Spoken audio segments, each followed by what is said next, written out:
video visit today, and I showed the doctor all of this swelling that I'm having, and that I am 7 weeks post-op, and I'm still having swelling.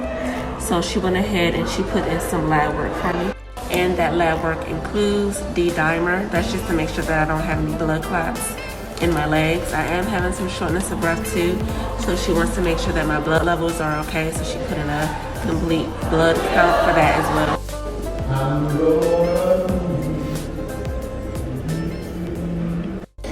I'm also having some swelling in my hands, so she put in a thyroid test just to make sure that my thyroid levels are okay. And if everything checks out, then she would probably increase my water pill dosage. Seroma update, if you have been watching, you know that it came back. So I have an appointment scheduled for Tuesday to have them to drain it. And I think they may go ahead and put the alcohol in it again, let it sit for an hour, and then take it back out. This is just too much. Like, I feel like I'm going through all of this so y'all can get the worst case scenario, like I said before. But I'm tired of it. I'm ready to just look good and move on with my life. All right, so all of my labs were okay with the exception of one. My D-dimer was elevated. The D-dimer tests if you have any blood clots, and if that level is elevated, that means you could possibly have a blood clot. Good morning, guys. So an update. I did not have a blood clot, hallelujah. But she said that because I had the surgery, that's why my D-dimer was elevated. My body's pretty much still recovering from that. And then I have dependent edema, so if I sit for too long, everything below my waist swells. I tried to prevent this issue before I left for my surgery. At the end of February, I had an ergonomics assessment, and he said, okay, he's gonna, by the time I get back, have a standing desk for me. It is almost May. I still don't have it. Aside from my D-dimer being elevated, all my other lab work was within normal limits. So the doctor went ahead and increased my Lasix, doubled the amount.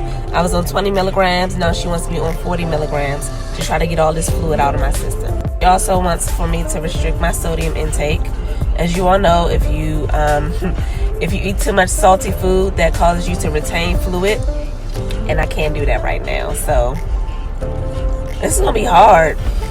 I am so relieved because, y'all, I'm not gonna lie, I'm like, do I got corona or something? Because I was so short of breath. I've been so short of breath, but it's because of all the fluid that I'm retaining right now. This also explains why I've gained damn near 10 pounds, because my body is retaining all this fluid. Before my surgery, I was 140 pounds. I'm now 149 pounds. And it's because I need to get all this fluid off of me. Now, I know that's not all fluid. Like, I'm not gonna hold you. It's not all fluid.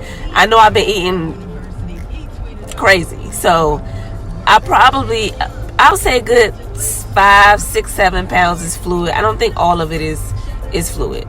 I love my Tributo Faja, but I'm gonna just be real transparent right now.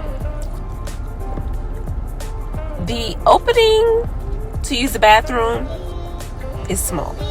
They say it's big enough to do a number 1, but you have to take it off to do a number 2. That's a lie. It will get... Am I okay?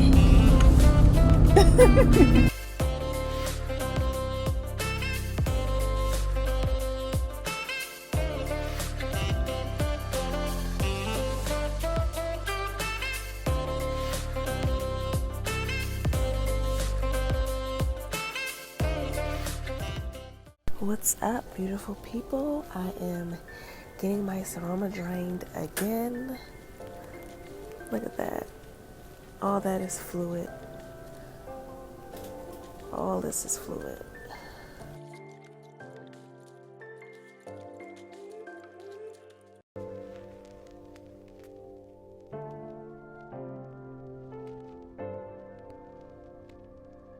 Y'all. This man just came in here and said I might need another drain to put in. Y'all know how I felt about my first drain. I gotta use the bathroom, but I'm all prepped.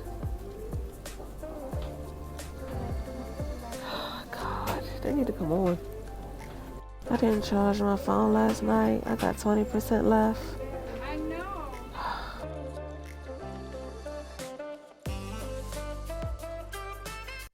Alright, y'all. So instead of alcohol, they put in doxycycline, which is an antibiotic. And it's going to sit in this space for an hour. This shit burns worse than the alcohol. And on top of that, I have to use the bathroom really bad.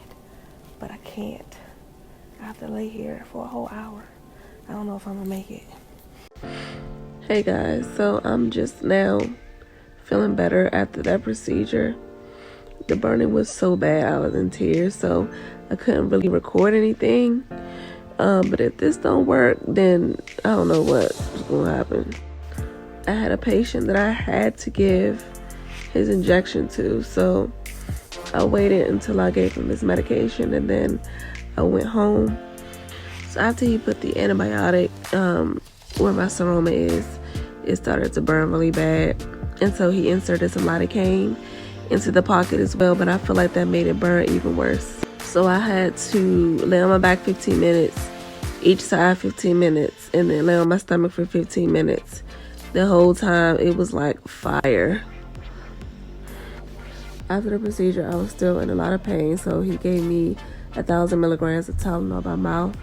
That didn't work, so then they inserted an IV, and they gave me some Toradol, which is a stronger medication, as well as another 1,000 milligrams of Tylenol. That did not work either, so you can imagine how bad the pain was. I mean, I was in tears. But I had to go back and give my patient his shot, so I had to tough it out until then. So the doctor went ahead and prescribed me some oxycodone. So after I took care of my patient, I got in the car. My car ride is only 10 minutes, so I went ahead and I took it. That was around 2:15. I did not feel relief until 2 hours later, y'all. 2 hours later. So my procedure started at 9-ish, and I'm just getting relief. Actually, no, it started at like 10:10, but it still took a long time for me to start feeling a lot better.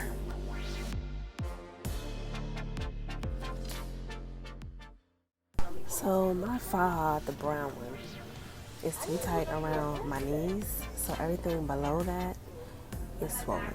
So it's pretty much like a tourniquet around my legs, and this is what they look like.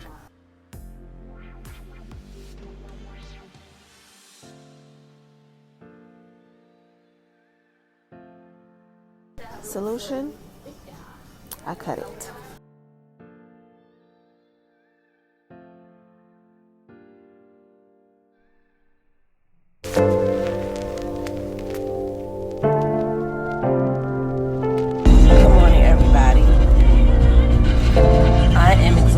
I'm exhausted physically, I'm exhausted mentally, I'm exhausted emotionally, I'm even exhausted spiritually.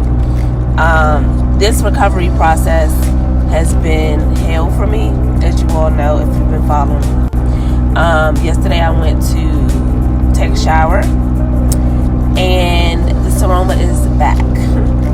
It's back. So I reached out to my doctor yesterday to see what the next steps were going to be. And I can guarantee it's going to be another drain. It's going to be a drain. And from what he tells me, the drain process is a long process. I'm just tired, y'all. I'm over it.